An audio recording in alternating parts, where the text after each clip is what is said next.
Bom dia a todos e todas. Hoje é dia 29 de novembro de 2023, são 9 horas e 40 minutos. Eu sou Paulo Urbinati, biólogo do Departamento de Epidemiologia da Faculdade de Saúde Pública. Vamos dar início, então, ao 15º ciclo de atualização em zoonose e saúde pública de 2023. Esse evento será realizado e transmitido pelo canal oficial da faculdade no YouTube. Esse 15º ciclo de atualização em zoonose é uma parceria desde 2008 entre o Departamento de Epidemiologia da Faculdade de Saúde Pública, da USP, e a Divisão de Vigilância de Zoonose, o antigo CCZ da Prefeitura Municipal de São Paulo. Esse ciclo, tradicionalmente, ele é realizado nas últimas quarta-feiras de cada mês. Hoje, 29/11, será realizado a nona e última palestra do ciclo desse ano. A comissão organizadora desse evento ela é formada por mim, pela professora doutora Tamara Nunes de Lima Câmara, do Departamento de Epidemiologia da Faculdade de Saúde Pública, e pelos colegas Gladson Costa, biólogo e analista em saúde da Divisão de Vigilância Zoonose, DVZ, Marcos Veltri, educador em saúde pública da Divisão de Vigilância Zoonose da Prefeitura de São Paulo. Gostaríamos de agradecer à Comissão de Cultura e Extensão Universitária, a CSEX, da Faculdade de Saúde Pública, e a Divisão de Produção Digital, Tecnologia da Informação, da Faculdade de Saúde Pública. Um aviso importante aos participantes: quem quiser o certificado dessas palestras, precisam solicitar no link que estará disponível na página do canal do YouTube da faculdade. É só preencher a ficha com o nome completo, a instituição, o e-mail, e esse link ficará disponível das 9h30 às 11h30. Então, por favor, pessoal, quem não solicitar esse certificado pelo chat, não vai receber o certificado por e-mail. Outro aviso: as perguntas sobre as palestras elas poderão ser feitas também pelo chat e, no final, serão respondidas pelos palestrantes. As palestras ministradas no ciclo de atualização serão gravadas e ficarão disponíveis no canal do YouTube da Faculdade de Saúde Pública. Os participantes desse evento poderão sugerir temas sobre zoonose para o próximo ano de 2024.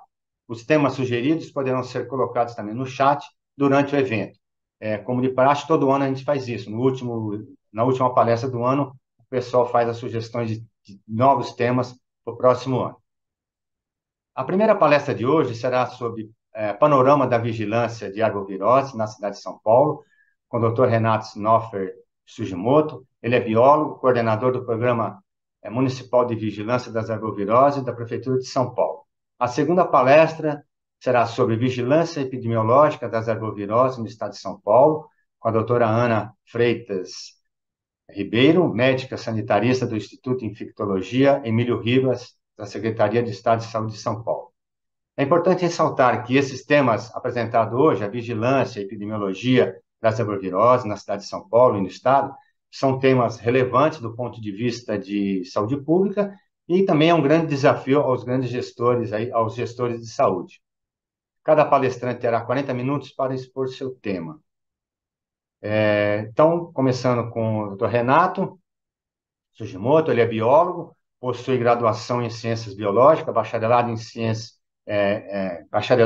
em Licenciatura pela Universidade de São Paulo, tem mestrado em Saúde Pública pela Faculdade de Saúde Pública, tem especialização em Entomologia Médica e Zooepidemiologia no Programa de Aprimoramento Profissional em Entomologia Médica da Faculdade de Saúde Pública. Atualmente é especialista em saúde, com ênfase em entomologia médica e agravos transmitidos por vetores e na área de ecologia, com ênfase em ecologia comportamental e dinâmica populacional.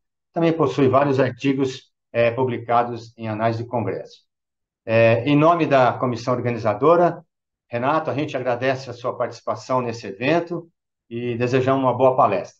Obrigado, Paulo. Eu que agradeço o convite, né?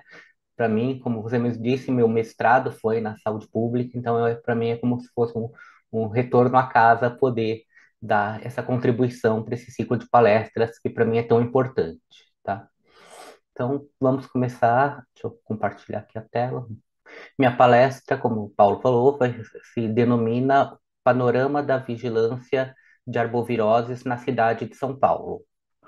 Hoje eu sou analista em saúde, biólogo pela prefeitura desde 2009 e hoje estou coordenando o programa municipal de vigilância das arboviroses, junto com uma equipe multidisciplinar, tá? Então, hoje eu vou querer mostrar um pouquinho para vocês como é a vigilância das arboviroses na cidade de São Paulo. Mas para começar, vamos pelo, assim, o que seriam as arboviroses? Arboviroses nada mais são do que as doenças ocasionadas por vírus que são transmitidas ao homem por meio de vetores artrópodes. Os principais arboviroses no município de São Paulo seriam a dengue, a chikungunya, a zika e a febre amarela. A dengue em si. A dengue é um vírus que é transmitido pela picada da fêmea do mosquito vetor, a Aedes, né, do gênero Aedes, normalmente, ela apresenta um ciclo humano-vetor humano, ou seja, então você tem a necessidade desse componente vetorial, que é o artrópode, o mosquito, para fazer a contaminação entre um e outro. A espécie de Aedes aegypti, ela é a única que é comprovadamente responsável pela transmissão da dengue no Brasil.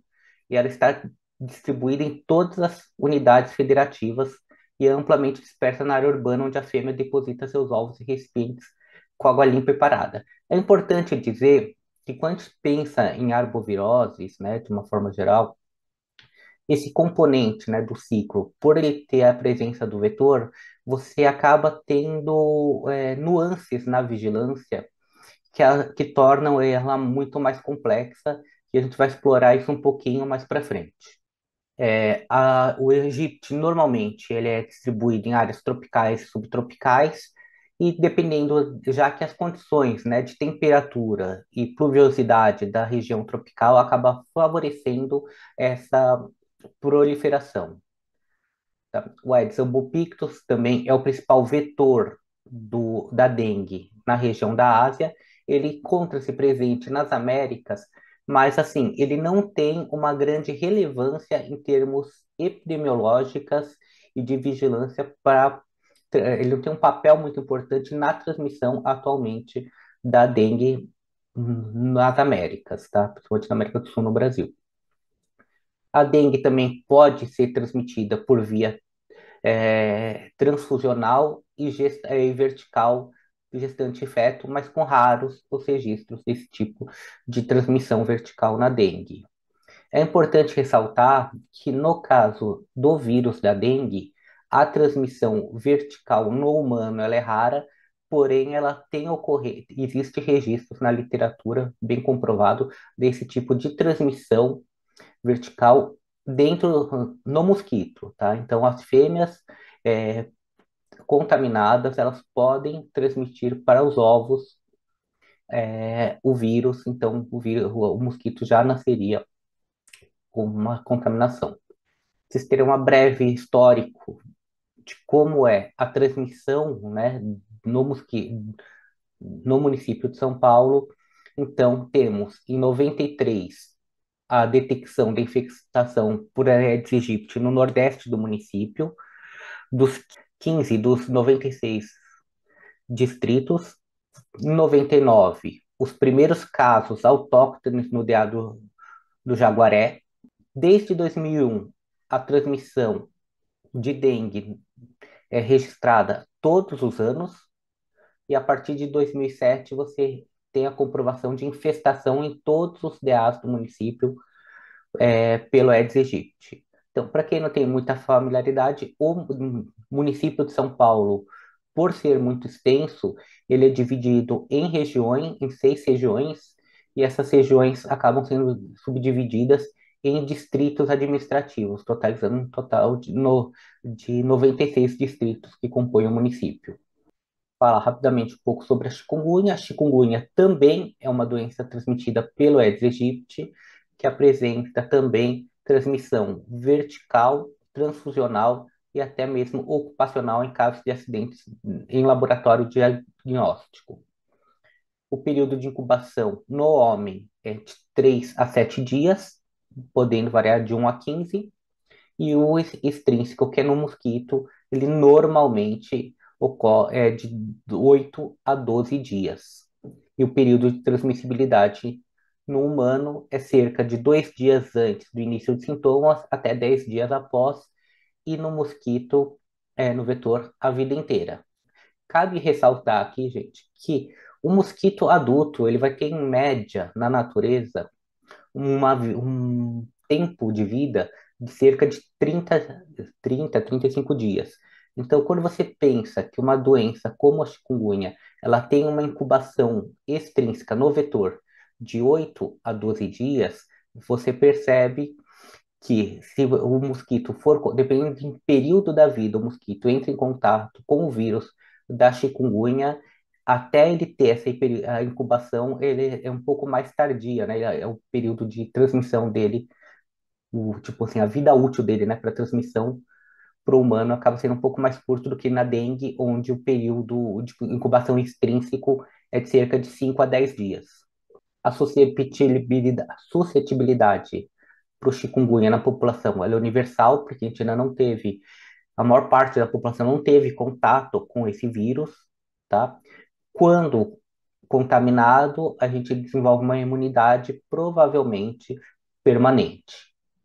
Em caso de gestantes e puerpéres, a gente não tem evidências de efeito teratogênico e é raro os relatos de aborto espontâneo, e mulheres com chikungunya no período perinatal podem transmitir o vírus via vertical, com uma taxa de transmissão de cerca de 49 a 85%, com formas graves em cerca de 90% dos neonatos, com sintomas do terceiro ao sétimo dia, sem evidência de transmissão pelo leite materno.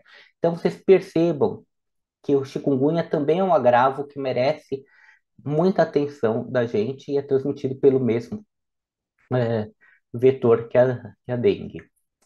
Assim, focando um pouquinho mais, quando você percebe a ideia de uma arbovirose, né, pensar num programa de vigilância de arboviroses, você tem que pensar numa análise multifatorial e pensar na atuação dos diferentes atores nas diferentes esferas que compõem uma doença, um agravo, né, que se torna complexo devido à sua forma de transmissão e a sua manutenção no meio, tá? Então, os principais objetivos ou ações que um programa de vigilância de arboviroses tem é coordenar, normatizar e planejar e desenvolver os projetos e atividades relacionados a todas as áreas da vigilância, prevenção e controle das arboviroses transmitidas pelo Aedes. Tem como papel também a aquisição e distribuição de insumos e demais materiais necessários, né, maquinários e equipamentos para desenvolvimento do programa, realizar testes de eficácia e efetividade desses equipamentos e insumos a serem adquiridos, coordenar e elaborar, juntamente com as divisões regionais de saúde e as unidades de vigilância em saúde, a aplicação e o desenvolvimento do programa a nível local, tá? Atingindo o máximo da capilaridade que é estabelecida pelo município. Realizar a interface entre as diferentes vigilâncias. Então, quando você pensa no núcleo, no programa, ela tem que atuar juntamente com a vigilância epidemiológica, que é quem vai ter a ciência dos casos humanos, entender como é o comportamento da doença dentro da nossa população, tem que atuar junto com o controle vetorial para a gente minimizar o efeito, né, desse componente da, da tríade, né, principal do, da transmissão de arboviroses, que lembrando que a arbovirose ela necessita sempre de vetor, população suscetível e o sorotipo circulante. É isso que vai atuar para a gente entender como está a dinâmica dessa doença numa população. Atuar junto à assistência médica e laboratorial na parte de entender os diagnósticos, né, sendo o mais preciso e rápido possível, além de assistência médica para pensar em termos de manejo clínico para a gente não chegar a um caso de agravamento dos casos, tendo necessidade de internação, que elevaria muito o curso, que eleva, né, em termos para a população e para a municipalidade como um todo, o custo. Pensar numa pessoa, num caso, por exemplo, de dengue, que num caso leve, identificado precocemente, manejado de forma adequada, evolui bem com hidratação e controle que pode ser feito em casa, né? Uma hidratação e um controle em casa. Se você não tem essa análise e esse manejo adequado, esse caso acaba agravando, podendo ser necessário até internação, ocupação de leitos de UTI, o que aumenta muito o custo desse paciente para o sistema, né, como um todo. Realizar interface com institutos de pesquisa, universidades, subprefeituras e outros órgãos. Então, é papel do programa fazer essas interfaces, esses diálogos, para a gente melhorar as técnicas, tecnologias, modos de aplicação ou estratégias junto com os demais parceiros, sejam eles oficiais, para poder, oficiais da iniciativa pública ou privada, para a gente melhorar os nossos serviços. Realizar o treinamento e a capacitação, né, dos profissionais e demais órgãos da própria prefeitura e demais órgãos interessados, então essa necessidade da elaboração de uma educação continuada, elaboração de mapas e gráficos e tabelas, utilizando o georreferenciamento para a gente poder ter uma análise espacial e poder ter uma ação preditiva em relação a esses agravos, realizar estudos preliminares e projetos pilotos para análise de viabilidade de novas tecnologias. Então, como eu disse, né, a gente tem que estar sempre atento ao que há de novo no mercado, o que há de novo saindo da academia, das universidades, fazer os testes em campo, para a gente testar a viabilidade técnica e prática também operacional dessas novas tecnologias. E pensando em São Paulo, o município de São Paulo, né, que apresenta diferentes realidades socioeconômicas e de desenho socioambiental, numa visão macro, né, a gente teria assim um campo para esse tipo de análise de viabilidade muito importante no município. Principalmente, eu acho que quando a gente pensa em arboviroses, a gente tem que pensar que as ações têm que ser sincronizadas entre a assistência médica e o combate do mosquito. Sempre pensando que a atenção primária, né, que as unidades básicas, pronto-socorros, AMAs, UPAs e hospitais, eles têm que realizar sempre o atendimento. São eles que são a porta de entrada do paciente no sistema, realizando o atendimento, realização de teste rápido e notificam.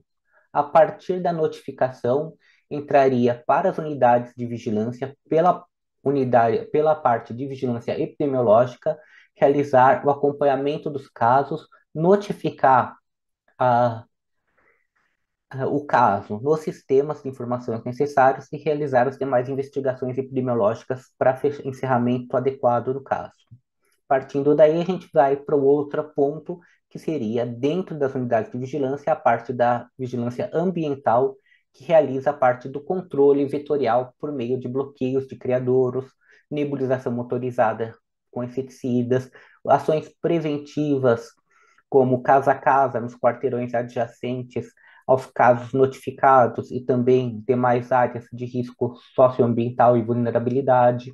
Vocês terem uma base, assim, o instrumental técnico do programa de arboviroses, ele é muito pautado em documentos oficiais e ele se dividiria entre as frentes de vigilância epidemiológica, o controle vetorial, a parte de controle legal, que é onde a legislação nos ampara e nos dá subsídios para atuar, a parte de imunização, que ainda está em estudos nessa parte, para dengue, principalmente, ainda não está totalmente liberada a vacinação, mas, por exemplo, a imunização para a febre amarela, que é uma arbovirose importante, ela tem papel fundamental no controle desse agravo. Parte de comunicação e informação para a própria população ou demais serviços, sistemas de informação que consigam cruzar esses dados e nos dar uma análise, né, para a gente fazer uma previsão de qual cenário enfrentaremos ou qual a situação atual que estamos, uma vigilância entomológica para saber a circulação do vetor e também a necessidade da vigilância entomovirológica para a gente saber que tipo de sorotipo está circulando ou quais arbovírus estão circulando na população do vetor. As principais diretrizes norteadoras do programa são a Coordenação Geral de Controle de Arboviroses do Ministério da Saúde, as diretrizes nacionais para a prevenção do controle de epidemias da dengue, o Programa Estadual de Vigilância e Controle das Arboviroses e o Programa Municipal de Vigilância e Controle das Arboviroses e as normas técnicas da Divisão de Vigilância Epidemiológica e da Divisão de Vigilância de Zoonoses, dentro de instruções normativas, informes técnicos, notas e comunicados, além do plano de contingência de arboviroses do município de São Paulo, o que você abarca, né? Quais são as ações a serem desempenhadas por quais atores em casos, nos diferentes estágios da transmissão da dengue, né? Ou melhor, das arboviroses dentro do município. Dentro disso, a gente tem alguns instrumentos legais que pautam todo o programa, né? Então, você tem a Lei 13.269 de 2002, que institui o Programa Municipal de Combate e Prevenção à Dengue e outras providências dentro do município de São Paulo. Em 2015, a Lei 16.273, ela vai falar sobre a adoção das medidas, né, que é da vigilância sanitária e epidemiológica, sempre se verificar a situação iminente de perigo à saúde pública pela presença do mosquito transmissor da dengue, né? Quais seriam esses procedimentos a serem tomados, a importância da vigilância sanitária também entrando dentro, sendo mais um componente no controle das arboviroses. O decreto 56.669 de 2015, que cria os grupos internos de controle à dengue dentro dos órgãos e entidades de administração pública municipal, direta ou indireta. Ou seja, é um decreto que todo da entidade administrativa municipal tem que ter um grupo formado minimamente por 3 funcionários que realizariam semanalmente uma vistoria nas dependências da instituição, da entidade, né, físicas, fazendo uma verificação de possíveis locais propícios à proliferação do Aedes aegypti. Depois a gente tem a criação dos comitês regionais nas subprefeituras. Então, o Comitê Regional da Dengue ele é formado dentro das subprefeituras e ele serve para articular as ações com os diferentes atores dentro daquela região, composto normalmente, obrigatoriamente, pela subprefeitura, pelas representantes da saúde dentro da supervisão técnica de saúde, que representa a área da assistência, e da unidade de vigilância em saúde da região, que trabalha com a parte de vigilância. Também são envolvidos dentro dessa área o pessoal da educação, defesa civil e podendo ser facultado a presença de outras secretarias dentro do comitê, além da participação social para desempenhar, né, um papel de mediador e facilitador das ações junto com a comunidade. E a sala de situação, formada na Portaria 18 de 2020, que institui a sala de situação das arboviroses no município de São Paulo, onde é composta pelos componentes da vigilância, atenção básica, atenção laboratorial, para saber como está a situação das arboviroses no município, quais medidas a serem tomadas e quais a perspectiva de futuro dentro do grau de transmissão apresentado naquele momento. Para entendermos um pouco, dentro do município de São Paulo, a política de controle de arboviroses ela é estruturada dentro da parte de diretrizes e políticas de vigilância em saúde, formado pela Secretaria, né, da esfera federal, a Secretaria de Vigilância em Saúde, pelo Ministério da Saúde, o Centro de Vigilância Epidemiológica do Estado, a Secretaria Municipal de Saúde do município, da cidade de São Paulo, a Secretaria Especial de Atenção Básica e Vigilância em Saúde, A Covisa, que é a Coordenação de Vigilância em Saúde, a Divisão de Vigilância em Saúde, a Divisão de Vigilância em Zoonose e a Divisão de Vigilância Epidemiológica, que vão cuidar principalmente da parte de controle vetorial e da parte dos casos humanos, e, por fim, numa outra instância, as coordenadorias regionais de saúde que estão mais ligadas à vigilância, perdão, à assistência e às DRVS, que são as divisões regionais de vigilância em saúde, que vão cuidar da vigilância. E dentro da parte mais de execução, teremos sempre as supervisões técnicas de saúde acionando e trabalhando diretamente com as unidades básicas e as unidades de vigilância e saúde, as UVs, que vão fazer o papel capilarizado, né, mais local, regionalizado, da vigilância epidemiológica e da vigilância ambiental. No caso, a vigilância ambiental é que vai fazer a parte de controle vetorial do das arboviroses. Atualmente, hoje, no município de São Paulo, são 28 unidades de vigilância em saúde espalhados pelo território, como apresentado no mapa no canto superior. E os técnicos e os agentes de saúde ambiental e controle de endemias que executam os trabalhos em campo. Vamos falar rapidamente. A vigilância epidemiológica ela vai tratar mais, como eu disse, dos casos humanos. Então, ela vai fazer a suspeita e a notificação dos casos, analisando a qualidade dessa notificação, o preenchimento da ficha, lembrando que dentro das arboviroses, a notificação ela é compulsória e obrigatória, uma notificação compulsória em até 24 horas, tá? Então, tem que ser feito rapidamente do serviço de saúde, o médico suspeitando, né?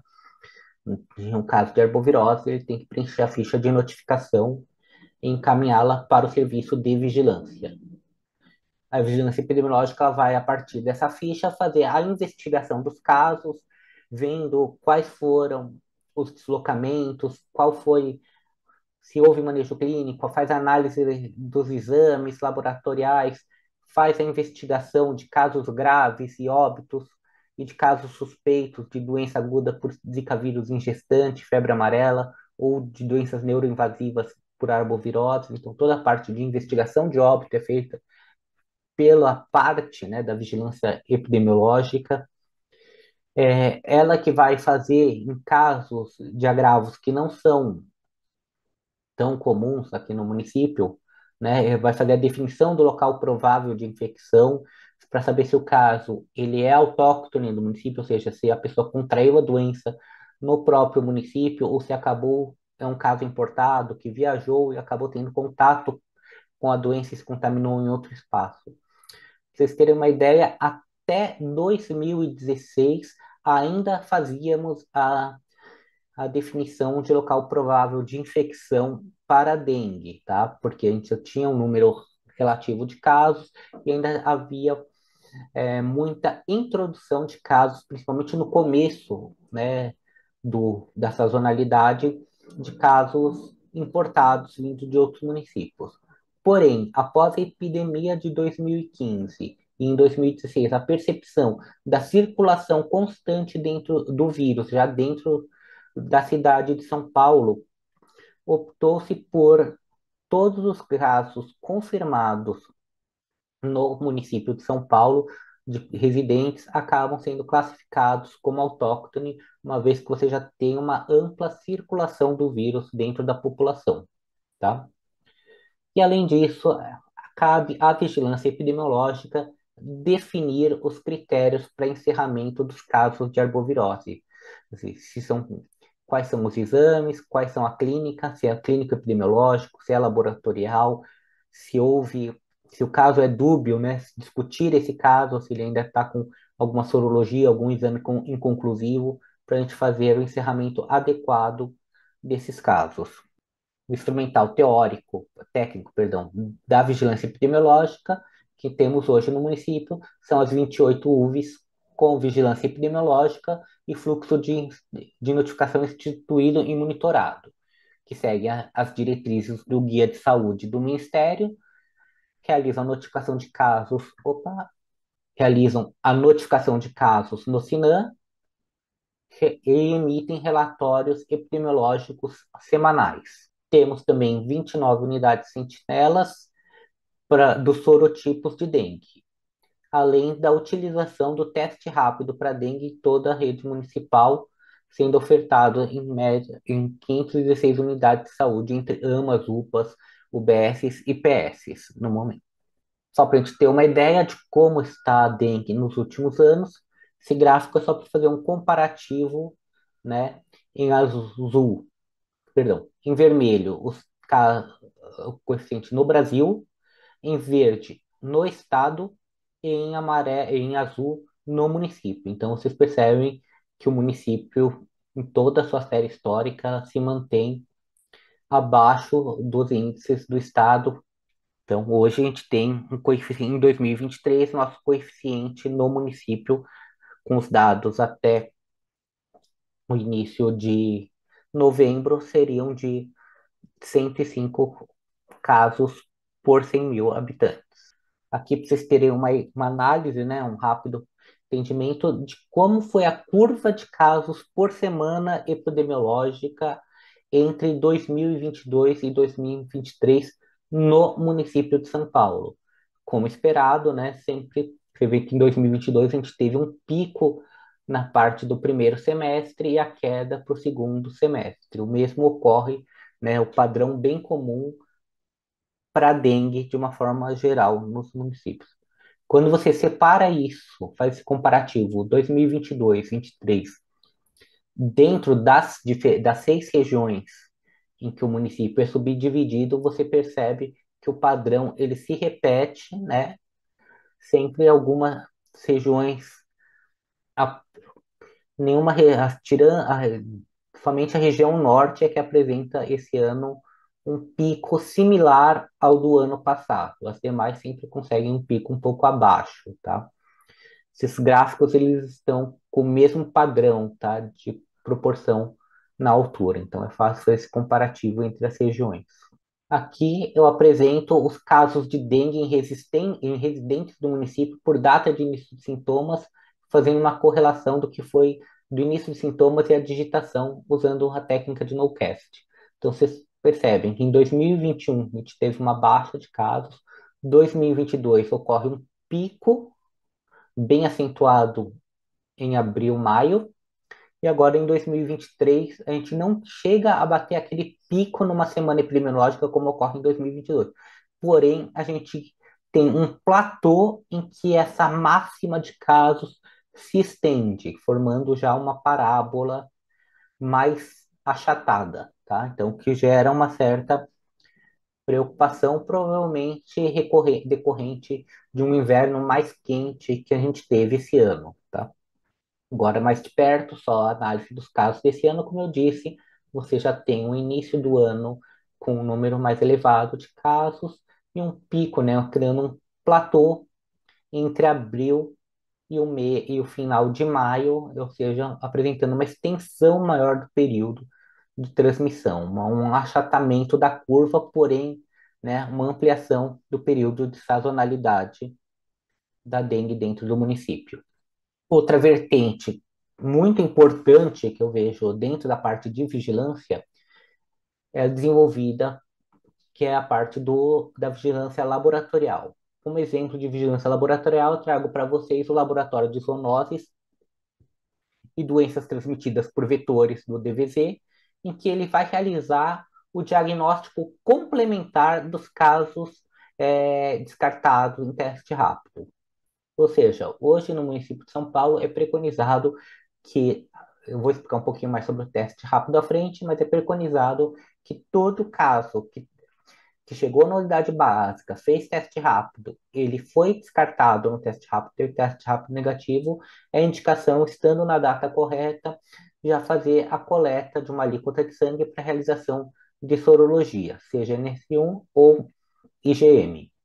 realizar o diagnóstico na investigação de casos graves e óbitos, porque daí a gente precisa saber fazer uma análise mais aprofundada de qual foi o agravo, o que aconteceu, além de fazer a testagem de chikungunya para casos descartados no NS1 negativo das unidades sentinelas, além também de análises, eles também realizam a testagem para Zika em algumas nas amostras, tá? Então, essa importância do laboratório e da vigilância laboratorial para a gente fazer uma análise, né, um diagnóstico diferencial, aproveitando as amostras que já recebemos e são descartadas para dengue. No caso aqui, então, um exemplo, um levantamento recente afirma que 80% das amostras que entraram no Labizol para NS1 foram negativas. E é importante dizer assim que essa testagem para um diagnóstico diferencial ele acaba gerando realmente resultados muito interessantes, porque afinal, se não é dengue, é importante a gente saber qual outro vírus seria, né? Se é uma chikungunya, se é uma zika ou outra arbovirose que pode estar dando uma sintomatologia similar, já que no início dos sintomas, principalmente, eles são bem inespecíficos, né? O para dengue, a sintomatologia de dengue. Além de um projeto de pesquisa em andamento com o Instituto Butantan para fazer a tipificação genética retrospectiva e prospectiva de arbovírus, né? Sempre fazendo essa parte da via de entrada pelas unidades básicas ou diretamente alíquotas que vão encaminhadas para o Labizol para ser entradas na rede de sequenciamento genômico.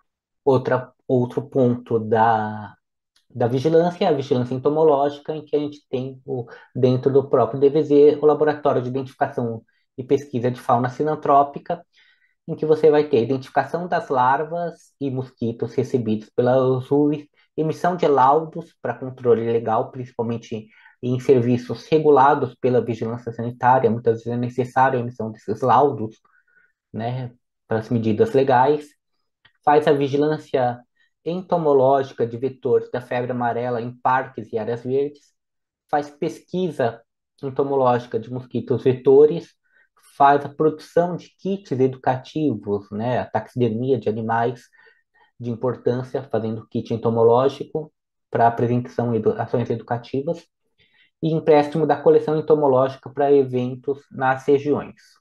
Hoje, os principais sistemas de informações utilizados pelo município na cidade de São Paulo são o SINAM, que é o Sistema Nacional de Agravos, principalmente pela vigilância epidemiológica, né? O SISCOS, que é um sistema para registro das visitas dos agentes dentro que realizam em campo, então você tem um registro dessas atividades, foi desenvolvido pela Prodan de TIC. O BI, né, para a gente fazer esse registro de visitas, o técnico poder fazer uma análise dos dados, extrair os dados desse banco de dados e poder analisá-lo e poder avaliar qual está sendo a efetividade do trabalho e melhorar o seu esquema operacional.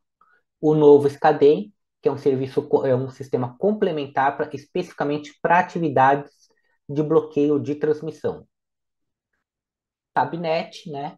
Sinan e Novo Scadem, que são os sistemas internos para a gente tabular os dados que vêm do Sinan e do próprio e do Scadem para a gente poder fazer uma análise e, e propor ações nas áreas de maior destaque de acordo com a análise técnica. E o PMA, que é o painel de monitoramento do programa de arboviroses, que ele faz um condensado de diferentes bancos de informação de uma forma mais gráfica para a gente poder fazer uma análise mais rápida e direta desses dados, sem precisar ficar se debruçando sobre estatísticas ou fórmulas. Outro ponto importante que eu vejo dentro da vigilância é a comunicação social, onde você tem sempre os sites atualizados para informação do cidadão e profissionais de saúde, elaboração e disparo de guias e roteiros para eliminação de água parada, fazer a publicação semanal dos casos de dengue, né, de arbovirose, perdão, e além de diversas inserções nos veículos de comunicação que nós temos, né? Seja atendimento de matérias de veículos externos, seja pela própria comunicação interna da secretaria. Bom, agora eu vou falar, tentar falar mais rapidamente sobre o controle vetorial, que é um braço muito grande da vigilância de arboviroses dentro do município, por assim dizer. A infraestrutura do combate do vetor, nós temos cerca de 135 analistas em saúde de nível superior, além de 2.075 agentes de controle de endemias, tá? Temos infraestrutura com viaturas do tipo Saveiro, veículos F10 cabine dupla, nebulizadores costais, cerca de 200, e nebulizadores veiculares a frio, distribuídos pelas unidades para o tratamento e controle, né, para o controle vetorial. A logística do controle vetorial é focada na biologia do mosquito. Eu vou usar esse exemplo do mapa do ano passado, né, com os casos acumulados de 2015 a 2022, em que você percebe que no primeiro semestre, de janeiro a junho, você tem uma sazonalidade, onde a gente precisa ter um aumento de casos e você precisa ter um esforço maior no controle vetorial. E no segundo semestre, normalmente ocorre uma caída, um decréscimo, né, do número de casos, e nesse momento é oportuno para a gente intensificar ações educativas, preventivas e preparatórias para o próximo ciclo da sazonalidade. Sempre pensar que assim, você tem um mosquito, né, para a própria biologia, ele tem a fase aquática, que vai o ovo, a larva e a pupa, e a fase terrestre ou alada, né, que é o alado. Então você tem que atuar sempre nessas duas frentes, pensando que a fase aquática ela tem uma função preventiva, já que enquanto, né, fase aquática, ele ainda não transmite a dengue ou qualquer outra arbovirose para o ser humano. O principal foco de transmissão está na fase alada, então são as ações de controle que se priorizam focando o alado. Dentro das atividades, eu vou passar rapidamente, a gente tem de controle a avaliação de densidade larvária, que é para a gente fazer um levantamento amostral dos imóveis urbanos para a gente saber a infestação predial por Aedes aegypti, levantar os tipos de recipientes e criadouros que prevalecem, serve para orientar a gestão do programa e dar suporte nas estratégias de educação e comunicação, principalmente. São amostrados normalmente 800 imóveis por UVS, o que daria uma média de aproximadamente 15 mil imóveis para o município. É realizado seguindo o Plano Nacional de Arboviroses, o monitoramento de resistência aos inseticidas, em que a gente realiza a pesquisa de suscetibilidade do Aedes aos inseticidas. Então, é feito por amostragem também, e cada município amostra cerca de 400 quadras. Perdão, no município de São Paulo são 300 quadras realizadas na instalação por ovitrampa, né, para captura dos ovos, e depois são realizados testes com a F1, que serve para orientar a rotatividade dos produtos. A atividade casa a casa, que é a principal atividade rotineira, né? Então, são as visitas aos imóveis do município baseados no mapa de risco de arboviroses para identificar e eliminar criadouros de água parada, orientar e estimular também os responsáveis a adotar medidas adequadas. Eu acho que isso é muito importante, né, para a gente pensar que é o principal porta para a gente fazer a mudança de comportamento da população por meio da educação. Ele é dividido em dois períodos, a rotina, que é no período de baixa, né, interepidêmico, de junho a dezembro, que ele elimina criadores e orienta os munícipes, né? Então, ele é certificado por risco de transmissão e se prioriza, assim, normalmente áreas de altíssimo e alto risco. O casa a casa intensificação, que já tem o foco em áreas que ainda não têm transmissão de arbovirose, mas com elevado potencial de transmissão, ou seja, você vai eliminar os criadouros, orientar os munícipes e vai ver aquela parte de critérios entomológicos e epidemiológicos. Então, a gente vai definindo de acordo com a região, o conhecimento do técnico da região, para poder fazer essa intensificação.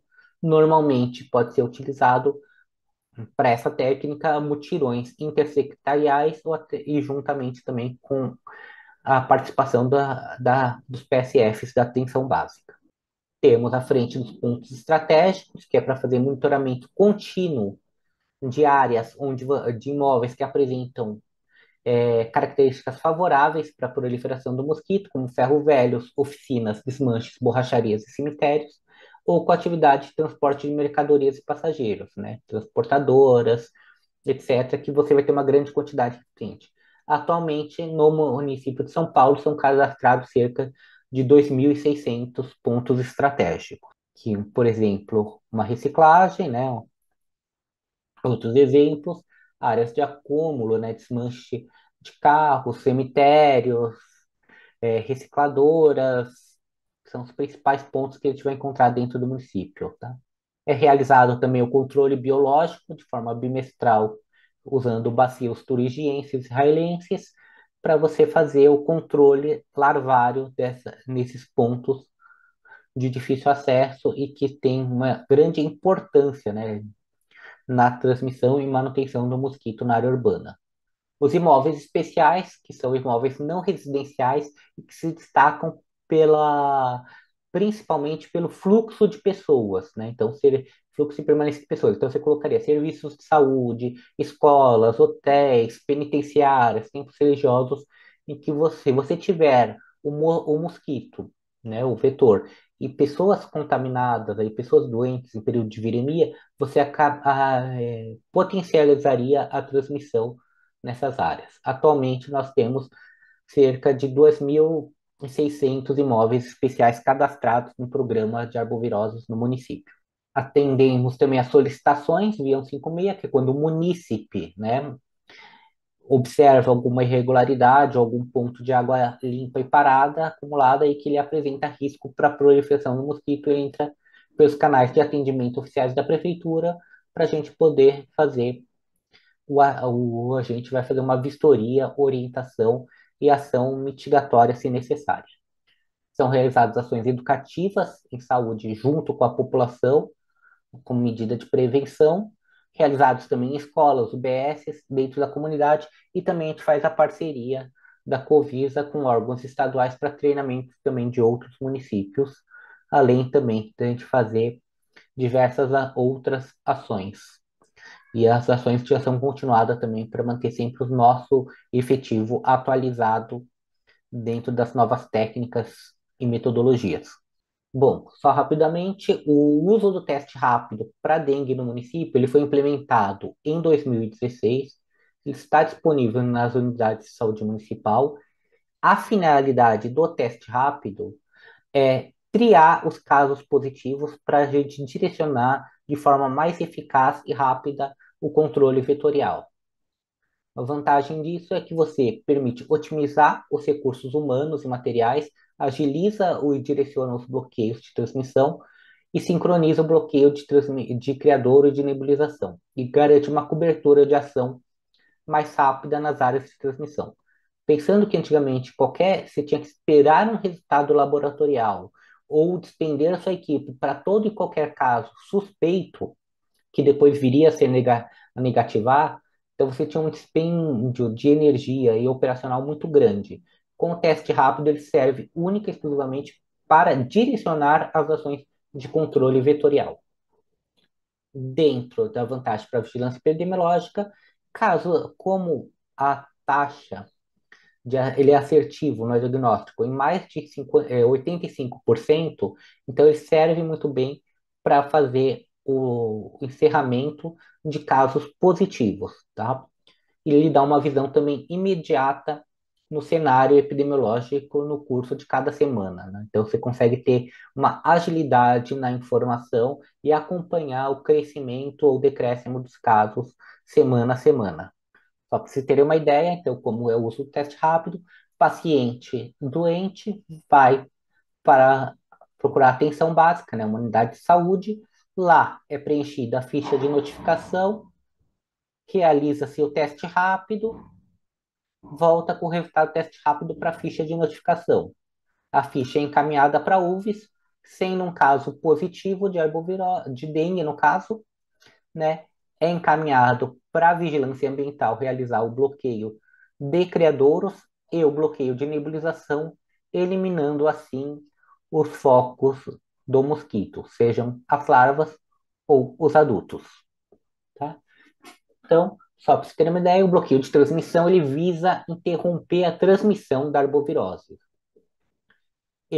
O bloqueio de transmissão compreende o bloqueio de criadouro, no qual a gente vai eliminar todo e qualquer pote ou o frasco que sirva de criadouro para o possível criador para o mosquito, e posteriormente é realizada a nebulização para a gente eliminar o mosquito alado e conter, assim, de forma efetiva a transmissão. Normalmente ele é iniciado nas primeiras 24 horas, a partir da notificação, é feita a vistoria completa num raio de 150 metros em torno do endereço de permanência do paciente durante o período de viremia. Acho que é importante de colocar isso, tá? Período de viremia na dengue, por exemplo, é entre um dia antes do início dos sintomas até o quinto dia. Então, para vocês terem uma ideia, onde entraria o bloqueio de nebulização é o que? A pessoa doente é picada pelo mosquito não contaminado, daí você teria aquela lacuna de 8 a 12 dias em que o vírus ele vai ser incubado dentro do mosquito, passando do seu sistema gastrodigestivo, caindo na circulação e chegando nas glândulas salivares para se proliferar, e aí sim ter uma quantidade viral suficiente para transmitir pela saliva quando for picar uma pessoa sadia. Então, bloqueio de nebulização, ele entraria, é importante justamente neste período em que o mosquito não contaminado pica uma pessoa doente, enquanto ele está incubando o vírus, você eliminaria ele bem nesse ponto, evitando a transmissão para novas pessoas. Aqui, um breve resumo das ações realizadas pelo município dentro da parte de controle de vetores no ano de 2023. Vocês veem que já foram mais de 4, quase 5 milhões de vistorias, né, de ações realizadas dentro do município. E esse ano a gente tem sempre grande predomínio entre bloqueios e também as visitas de casa a casa, intensificação e rotina, tá? Que são o grande volume de trabalho dentro das UVs, seja na parte preventiva ou na parte do controle especificamente.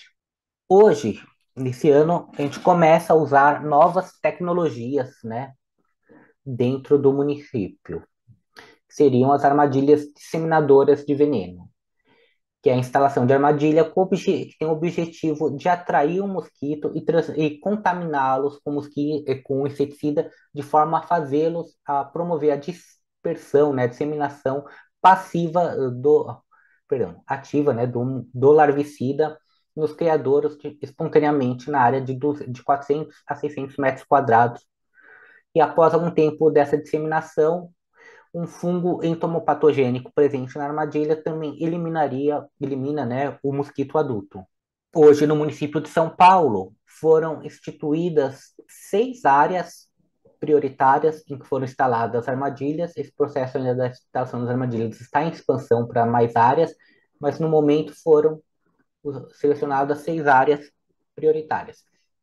A efetividade, né, a necessidade de implementar-se novas tecnologias, como a da armadilha disseminadora, é devido às características do município, que apresentam áreas de vulnerabilidade social muito grande, cerca de 1.700 favelas na cidade, né, mais de 390 mil domicílios, presença de deficiência de saneamento, precárias condições socioeconômicas, controle larvário complicado, criadouros crípticos, né? Você imaginar numa beira de um córrego, quantidade de criadouros que pode ter embaixo dessas palafitas que adentram, né, o córrego.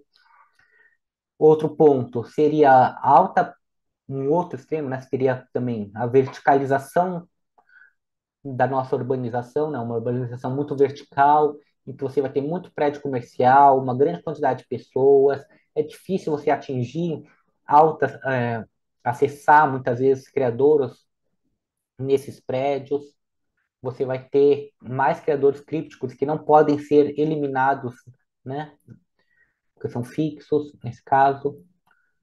Você tem o outro extremo da realidade, né? Saindo de áreas de extrema vulnerabilidade, você vai cair em áreas de alto padrão, em que você vai ter uma recusa da visita do agente muito grande, então você tem uma dificuldade de acesso, você vai ter lotes muito grandes, você vai ter uma situação assim, como eu falei, né? A recusa é o principal ponto nesses casos, ou até mesmo imóveis fechados, porque você tem, né, muitos bairros que são dormitórios ainda no município, então você perderia a possibilidade. Então, com uma armadilha disseminadora, você teria um mosquito, entre aspas, fazendo, auxiliando você no trabalho. Então, pensando que as armadilhas elas entram como uma técnica complementar ao serviço dos agentes de endemias. Outro ponto, como eu disse anteriormente, a gente tem mais de 2.500 pontos estratégicos, onde você tem um acúmulo muito grande de recipientes, muitas vezes com contato, cuidado deficitário, e você tem criadores o ano todo, e muitos deles de difícil acesso para a gente poder fazer a aplicação do controle larvário ou mesmo a vistoria. Então, para vocês terem uma ideia, como eu disse, foram selecionadas áreas prioritárias para essas armadilhas, sendo uma por coordenadoria de saúde, sempre analisando-se os casos nos últimos 5 anos, DA com maior incidência, DA mais populoso e o DA com maior número de casos absoluto. Então, selecionou-se essas 6 áreas. Daí foi feito o afunilamento disso por meio de georreferenciamento dos casos, os mapas de calor, né, da densidade de kernel, para a gente definir a área com maior densidade para fazer a implementação das armadilhas disseminadoras. Uma área vizinha foi utilizada como controle para a gente poder ver a efetividade, né, ver qual efeito essas armadilhas estão tendo, e depois foi feita a delimitação das áreas para execução das ações. Então, como eu disse, as áreas selecionadas em cada ADA, ela define como áreas correspondentes de maior vulnerabilidade de para as arboviroses urbanas. Então, vocês veem aqui nos mapas, né, as 6 áreas em vermelho, onde são instaladas as armadilhas disseminadoras. Parece uma coisa pequena, né, mas pela escala do mapa, pode-se ver que são áreas bem intensas. No momento, hoje, no município de São Paulo, nós temos cerca de 20.000 armadilhas disseminadoras instaladas nesses pontos. Tá? Então, aqui as áreas selecionadas, e vocês veem que a área, né, de casos sempre bate com a área de vulnerabilidade para arboviroses urbanas. Antes de falar um pouquinho sobre ideias e propostas, eu acho que a gente tem que pôr aqui dentro de um panorama e pensamento em vigilância é o quê? Pelo que eu mostrei para vocês, principalmente na parte de controle vetorial, né, tirando a parte das armadilhas, a gente segue ainda muito aquele exemplo do que ocorria desde a época de Oswaldo Cruz, da parte do nosso combate à febre amarela de uma forma geral, que é uma política que era uma política higienista, verticalizada, autoritária e com pouquíssima participação social. Hoje, a gente transita para um lado em que você pede uma participação social maior, coloca o munícipe como ator das suas ações e responsável pelo seu imóvel. Porém, né, vocês veem que ainda a base do programa ela é muito pautada nesses exemplos, né, nessa visão inicial dos primórdios. E mesmo a população, e por isso a população ainda mantém ainda essa ideia da necessidade de um Estado paternalista e cuidador. Já ocorreu casos, assim, na época que eu estava em campo, de a gente verificar pessoas de mais idade que, às vezes, na visita do agente de endemias, levavam o agente para o mesmo local aonde anteriormente havia a larva na visita anterior. O que eu só finalizando, gente. Então, algumas ideias e propostas futuras seria desenvolver ferramentas para uma análise preditiva, rever sistemas de informação para unificá-los num painel único, ampliar a vigilância laboratorial realizada já lá pelo LabZou para demais implementar sistema de vigilância entomológica com ovitrampas e implementar uma vigilância entomoviral para antecipar a dispersão do vírus na cidade. Obrigado a todos. Sei que me estendi um pouquinho mais, mas obrigado pela atenção de todos. Legal, obrigado, Renato, pela excelente exposição, apesar de ter passado um pouquinho do tempo aí.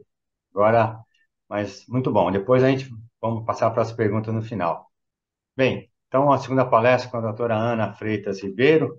Ela possui graduação em medicina pela Universidade Federal Fluminense, residência em medicina preventiva e social na Escola Nacional de Saúde Pública, mestrado e doutorado em saúde pública pela Faculdade de Saúde Pública da Universidade de São Paulo, fez um doutorado de sanduíche no CNPq, né, no Center for Disease Control and Prevention dos Estados Unidos, foi diretora do Centro de Vigilância Epidemiológica da Secretaria de Estado da Saúde, tem várias especializações, né, em residência médica, estatística em saúde, em gestão pública em saúde pela Fundação de Desenvolvimento Administrativo.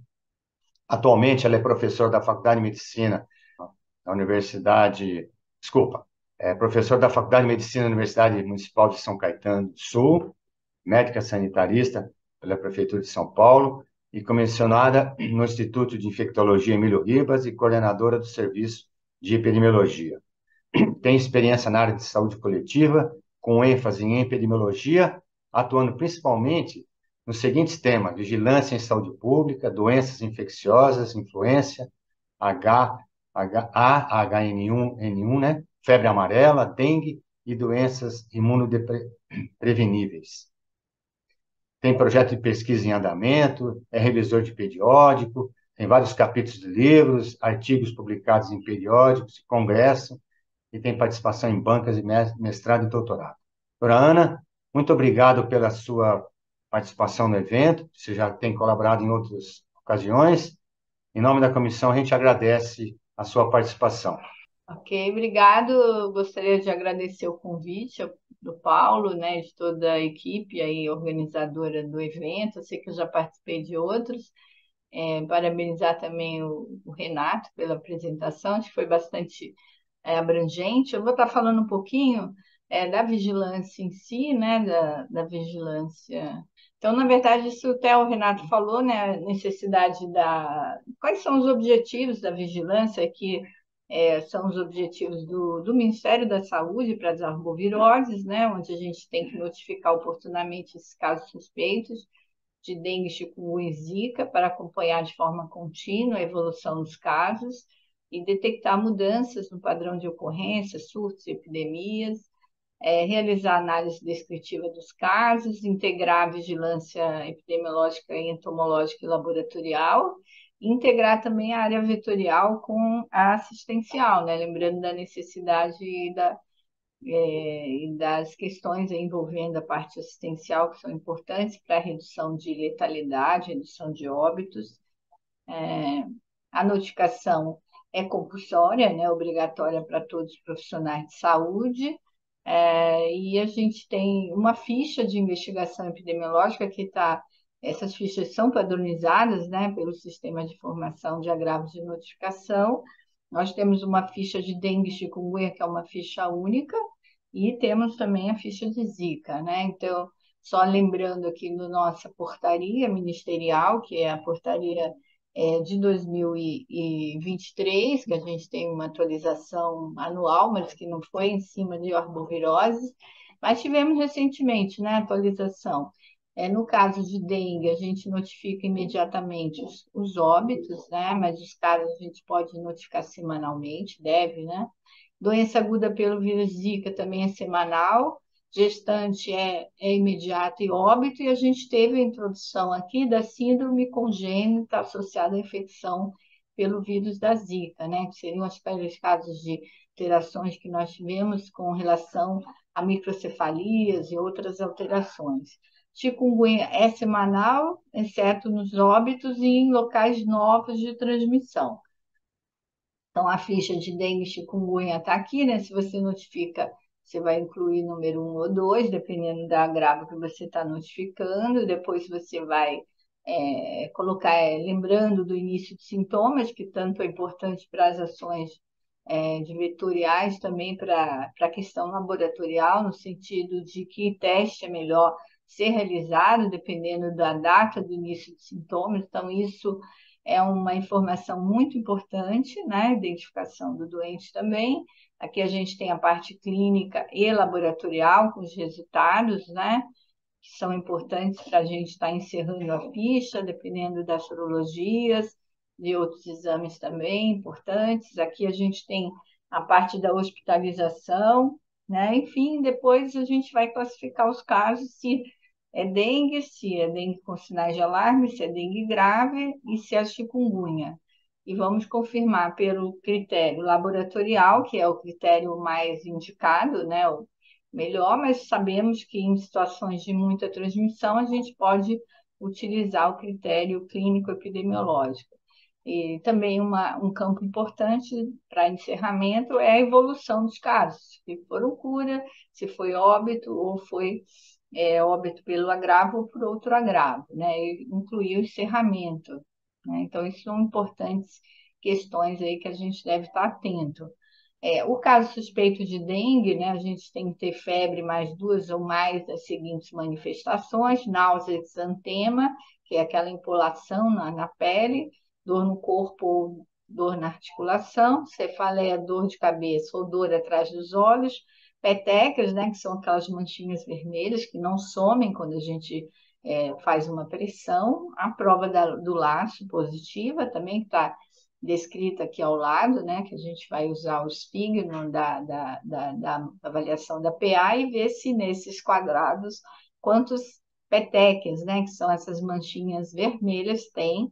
E então isso é um sinal, um dado também que uma manifestação que pode ocorrer. E outra seria a leucopenia, né, que é a baixa dos leucócitos no sangue.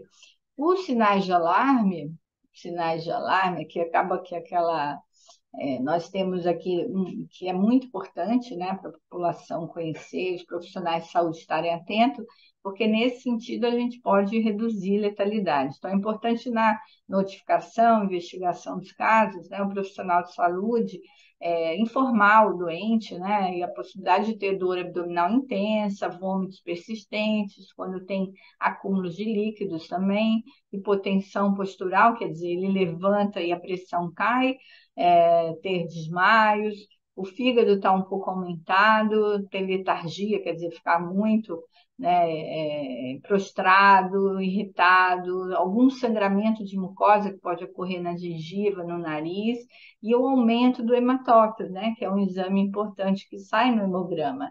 Então, esses sinais são sinais de alarme que, inclusive, na ficha a gente classifica ali, com os sinais de alarme. Então, nesse momento, é muito importante a detecção desses casos precocemente para que a gente possa intervir e tratar, né? E no caso, o tratamento basicamente a hidratação, né? Nesses casos, então é muito importante que se fique atento aos sinais de alarme.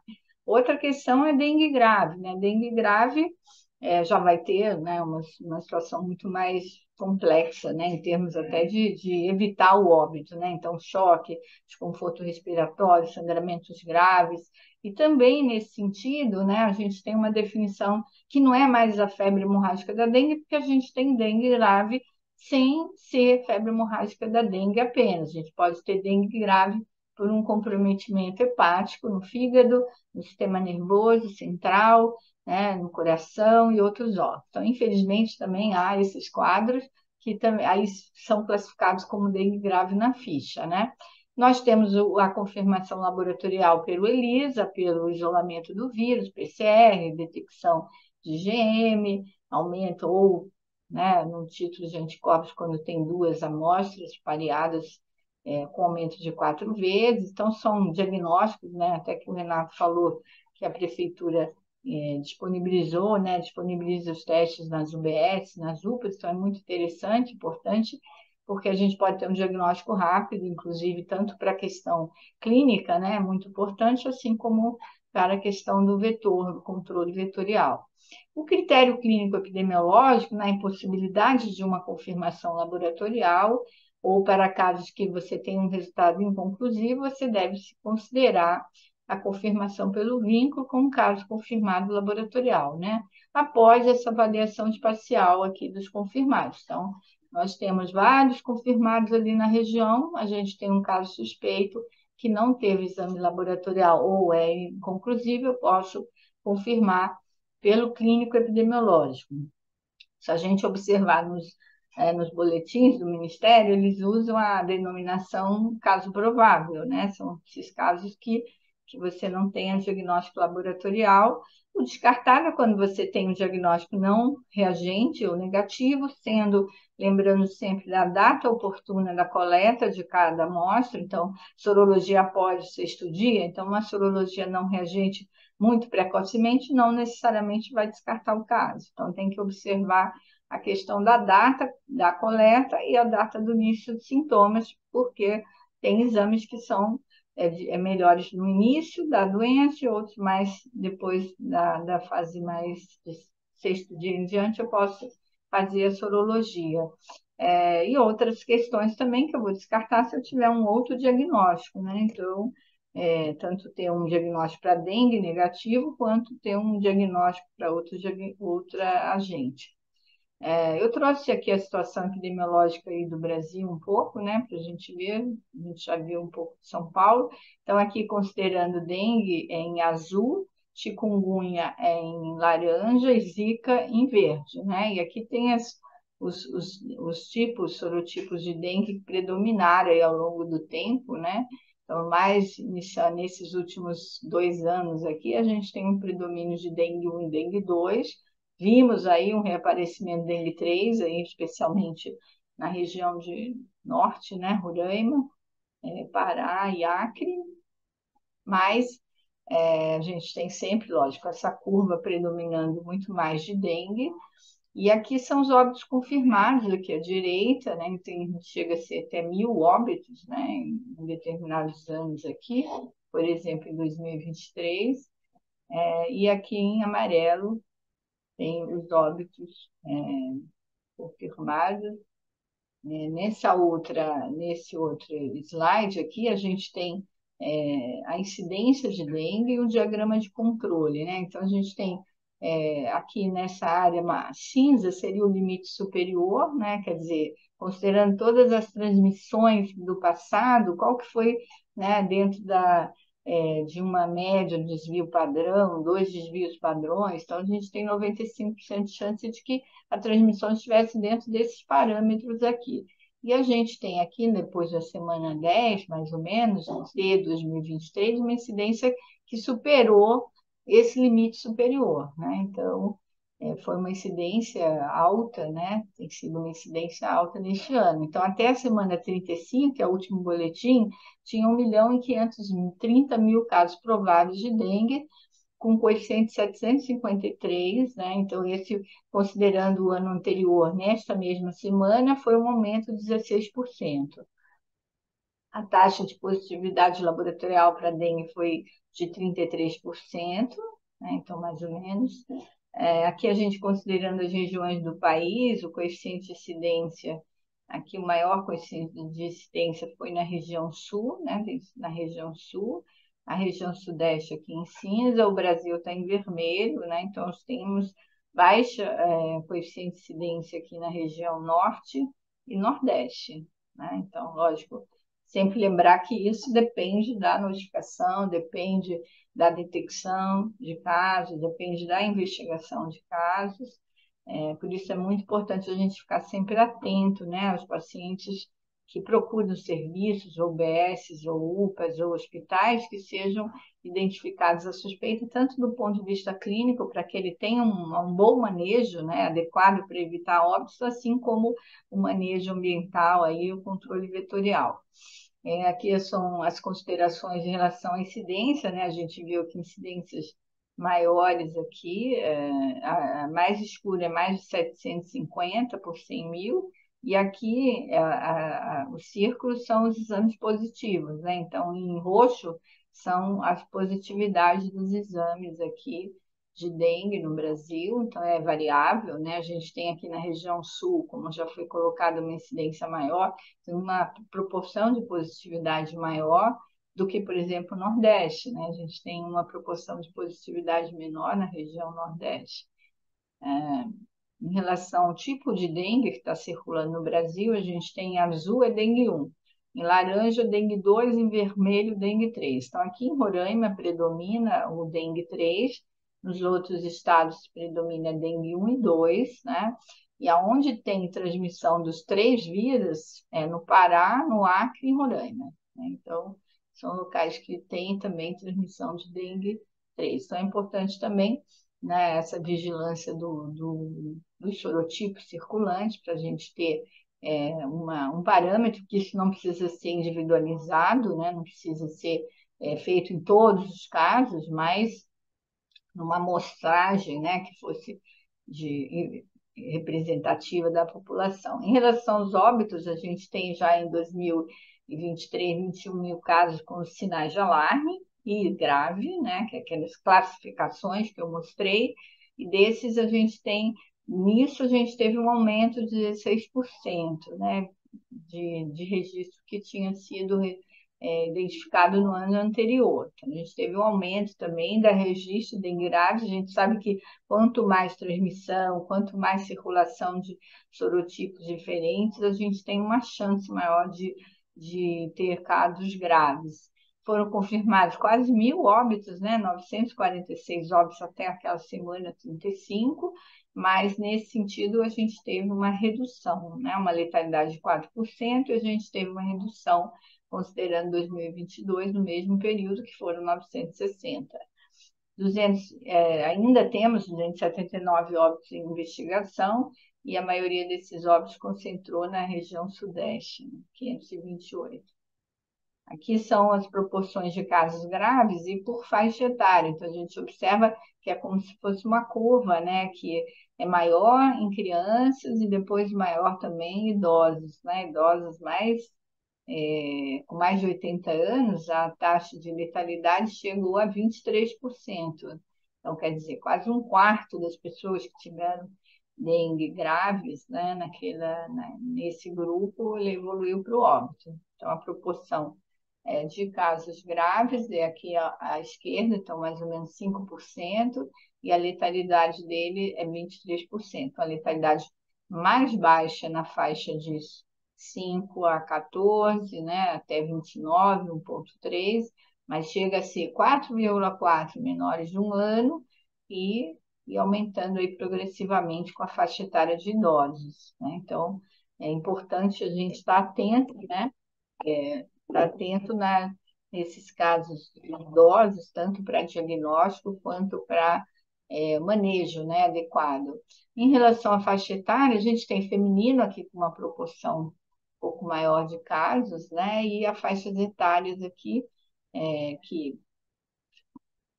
que são óbitos, né, na verdade, que são os óbitos, semelhante ali naquela gráfica onde a gente tem uma proporção de maior de óbitos em idosos. Aqui, em relação a esses gráficos, mostra mais ou menos a mediana de idade dos óbitos, né?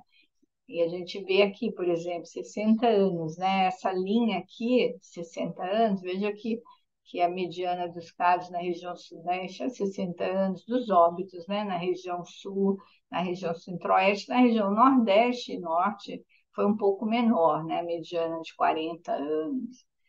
Também aqui considerando os estados, a gente vê Espírito Santo, Goiás, tudo aqui com medianas de idade de mais de 60 anos, né?